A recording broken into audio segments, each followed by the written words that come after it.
الحمد لله الحمد لله وكفى والصلاة والسلام على سيدنا ومولانا محمد المصطفى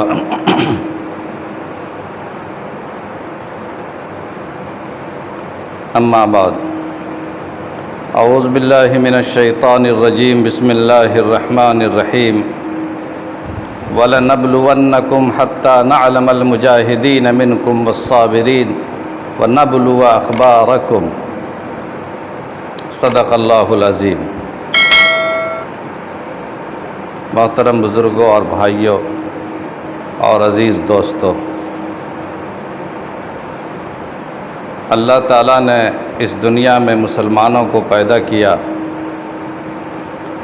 اور مسلمانوں کے لیے اس دنیا کی زندگی کو دارالامتحان بنایا۔ یہاں قدم قدم پر آزمائشیں ہیں،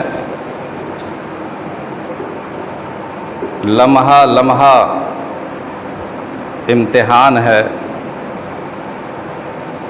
نہ معلوم کہاں پر کون سی مصیبت اور آفت کا سامنا کرنا پڑے جس میں ایمان کو بھی خطرہ ہو اور جان کو بھی خطرہ ہو۔ یہ دنیا دارالامتحان ہے، یہاں یہ رزلٹ کا میدان نہیں ہے یا صرف امتحان کا میدان ہے۔ رزلٹ تو اللہ تعالیٰ چاہے گا تو انشاءاللہ کل قیامت کے دن ہم لوگوں کو ملے گا۔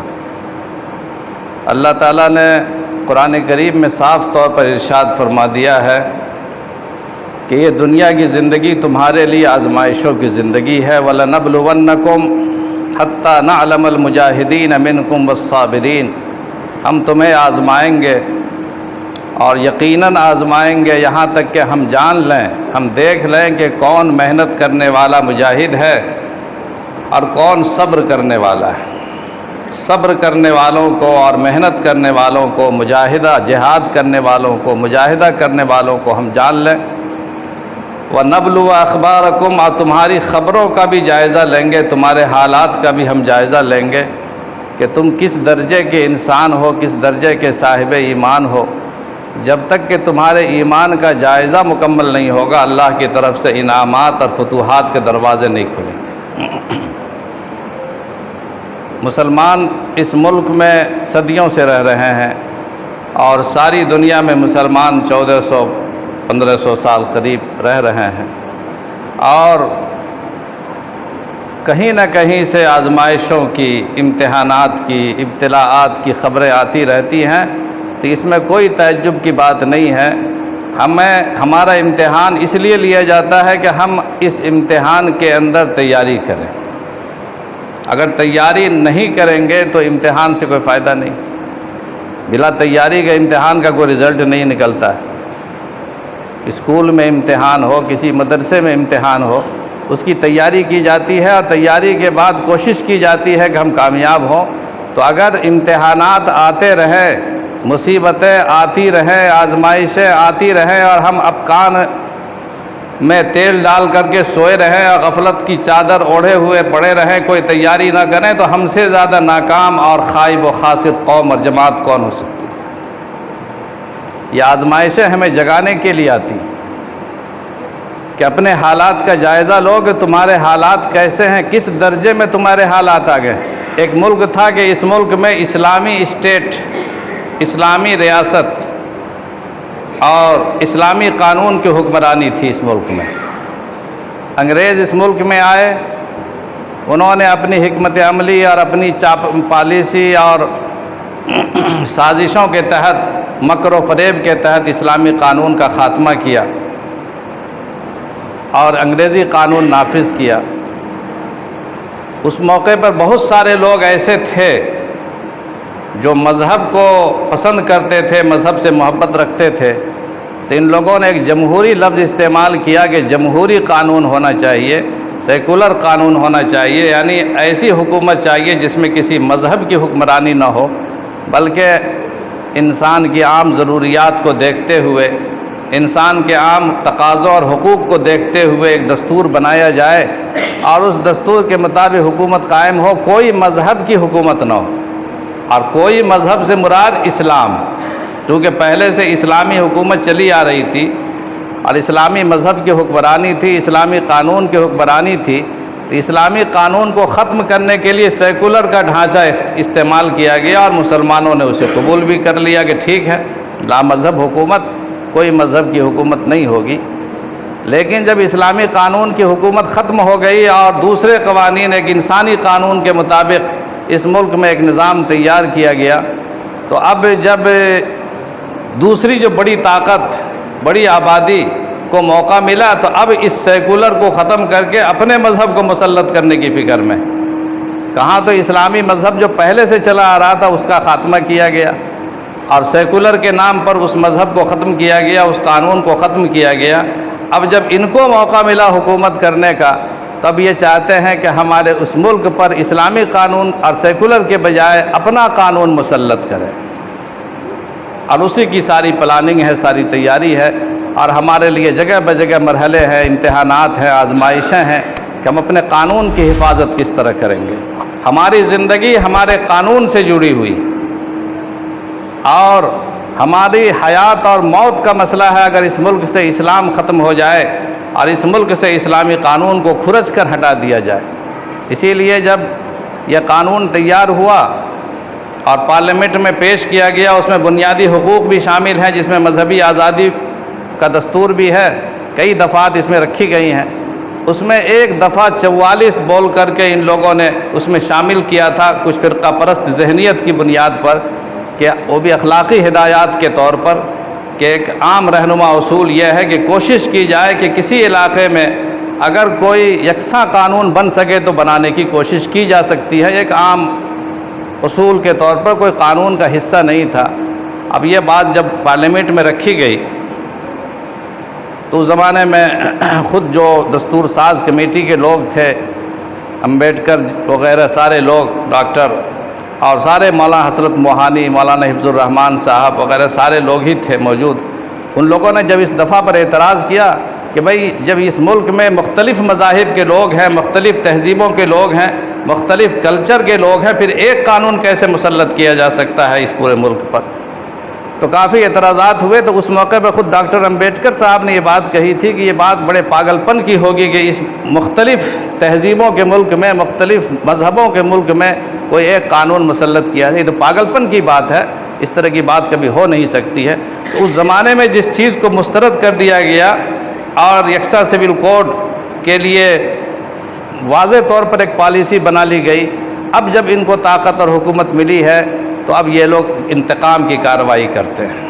حضرت مولانا بشارت کریم صاحب رحمۃ اللہ علیہ ہمارے بزرگوں میں، وہ ہمیشہ یہ بات کہا کرتے تھے، جب تقسیم کا مسئلہ آیا تھا تو ہندوستان پاکستان کی تقسیم کا مسئلہ آیا تو یہ لوگ، وہ ہمیشہ یہ بات کہتے تھے کہ مجھے اس قوم کے وعدوں پر بھروسہ نہیں ہے، اس لیے کہ مجھے ڈر ہے کہ کبھی یہ قوم جب قبض غلبے میں آئے گی، جب اس قوم کو طاقت ملے گی تو مسلمانوں سے انتقام لیں گے یہ لوگ۔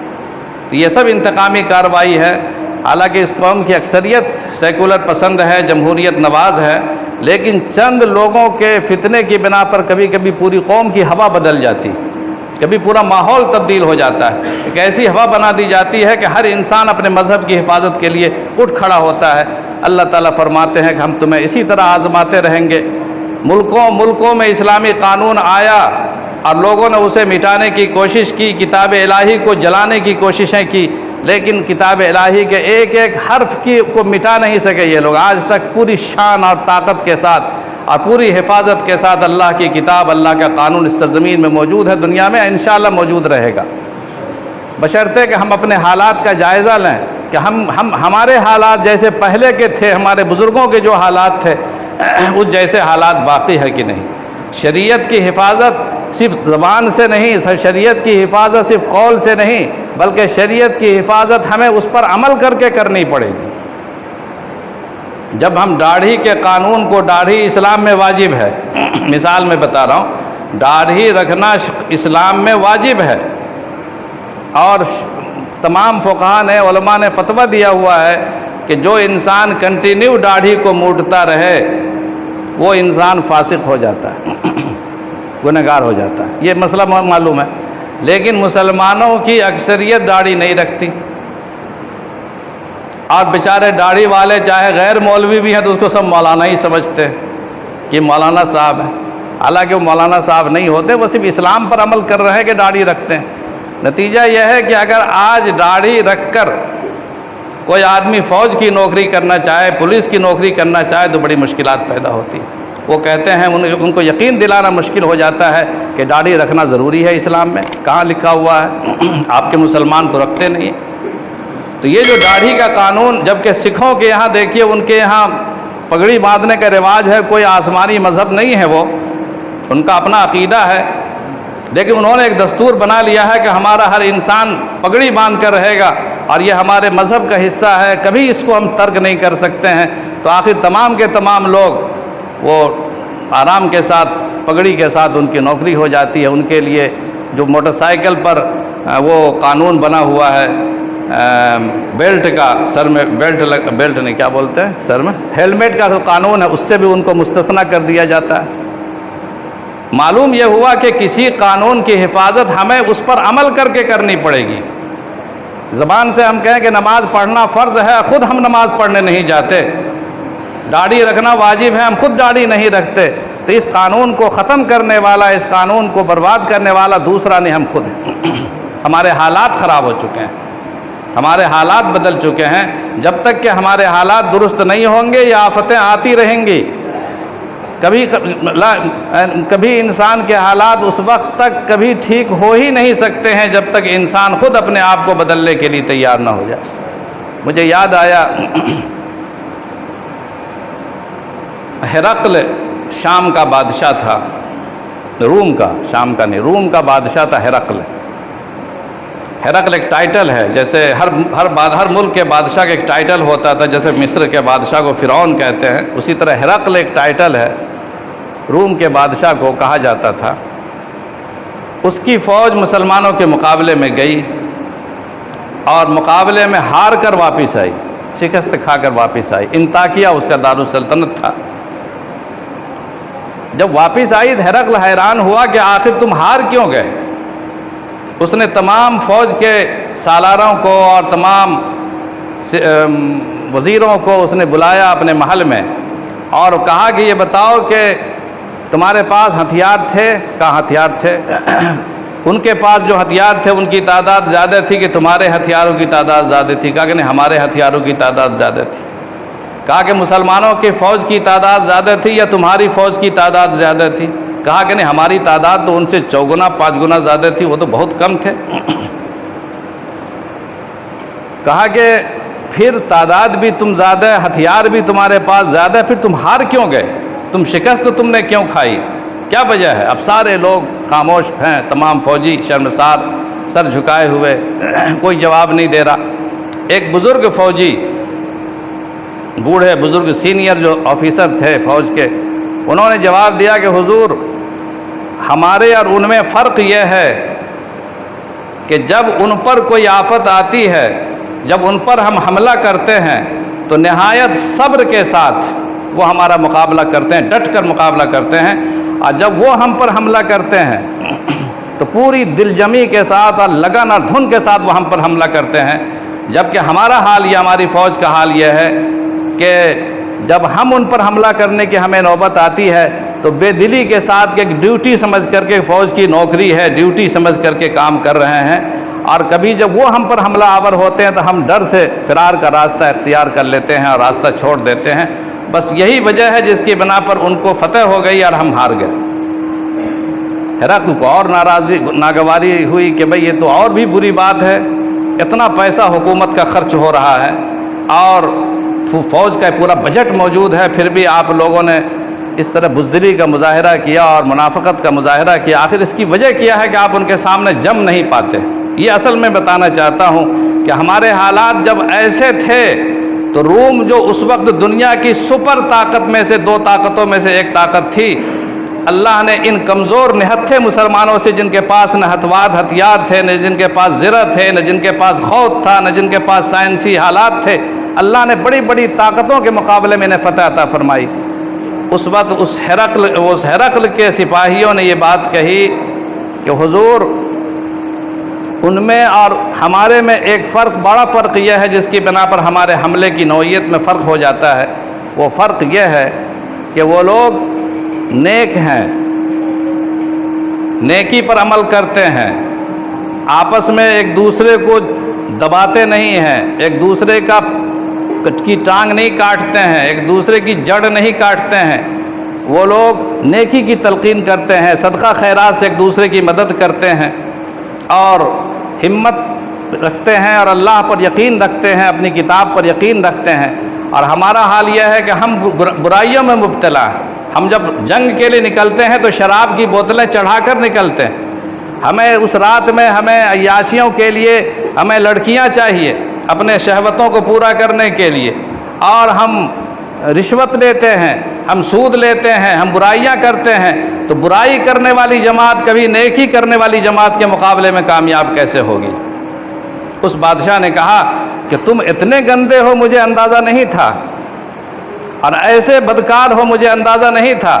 تاریخ میں لکھا ہے کہ اس بادشاہ نے کہا کہ میں اس ملک کو چھوڑ دوں گا، چونکہ ایسے بدکاروں کی صحبت میں رہ کر مجھ پر بھی اللہ کا عذاب آ سکتا ہے۔ یہ ہرقل عیسائی بادشاہ تھا، اللہ کا عذاب مجھ پر بھی نازل ہو سکتا ہے۔ لوگوں نے بہت ہاتھ پاؤں پکڑا کہ حضور یہاں بڑی آپ کی عزت ہے، اتنی فوج ہے، سب کچھ اللہ تعالیٰ نے یہاں پر آپ کو نواز رکھا ہے، آپ نہ جائیے۔ لیکن اس نے فیصلہ کیا اور وہاں سے چھوڑ کے چلا گیا۔ وہ پتہ نہیں کہاں چلا گیا، پھر کوئی دوسرا بنا۔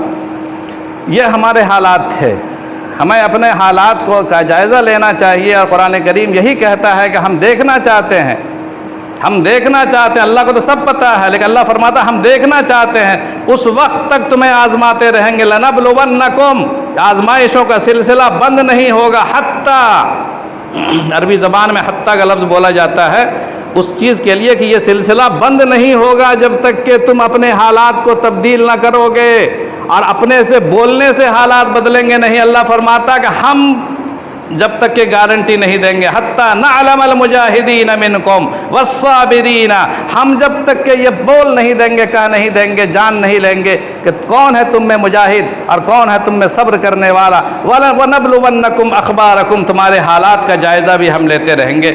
تو ہم نے اپنے حالات خود خراب کر لیے ہیں۔ اللہ تعالیٰ سے دعا کریں کہ ہمارے حالات ٹھیک ہوں، کوشش کریں اپنے حالات کو بدلنے کی، اللہ سے اپنا رشتہ استوار کرنے کی، اللہ سے تعلق استوار کرنے کی۔ جب تک ہم نیکیوں کے راستے پر نہیں چلیں گے، برائیوں کو نہیں چھوڑیں گے، تو اندر سے کھوکھلی دیوار کبھی بھی ہواؤں کے مقابلے میں ٹک نہیں سکتی ہے۔ پلاسٹک کی دیوار بنا لیجئے، فائبر کی دیوار بنا لیجئے، ہوا بھر لیجئے، لیکن جب آندھیاں آئیں گی اور طوفان آئیں گے اور سیلاب آئے گا تو کبھی ٹک نہیں پائے گا۔ اندر سے ہمیں مضبوط رہنا پڑے گا، اور اندر سے مضبوطی آئے گی عمل صالح کے ذریعے، اندر سے مضبوطی آئے گی ایمان کے ذریعے، اندر سے مضبوطی آئے گی تقویٰ کے ذریعے۔ جب تک کہ تقویٰ پیدا نہیں ہوگا اور خوف خدا پیدا نہیں ہوگا اور عمل صالح کا جذبہ پیدا نہیں ہوگا، اس قوم پر آزمائشیں آتی رہیں گی۔ وَلَنَبْلُوَنَّكُمْ حَتَّى نَعْلَمَ الْمُجَاهِدِينَ مِنْكُمْ، اس وقت تک تمہیں آزماتے رہیں گے جب تک کہ ہم دیکھ نہ لیں کہ تم میں مجاہد کون ہے، تم میں صبر کرنے والا کون ہے۔ وَنَبْلُوَنَّكُمْ وَنَبْلُوَ أَخْبَارَكُمْ، تمہارے حالات کا بھی ہم جائزہ لیتے رہیں گے۔ اللہ تعالیٰ اپنی آزمائشوں سے ہمیں بچائے، اپنے امتحانات سے بچائے، اپنا فضل ہم پر نازل فرمائے، ہمیں اپنے حالات کو بدلنے کی توفیق عطا فرمائے۔ وآخر دعوانا الحمد للہ رب العالمین۔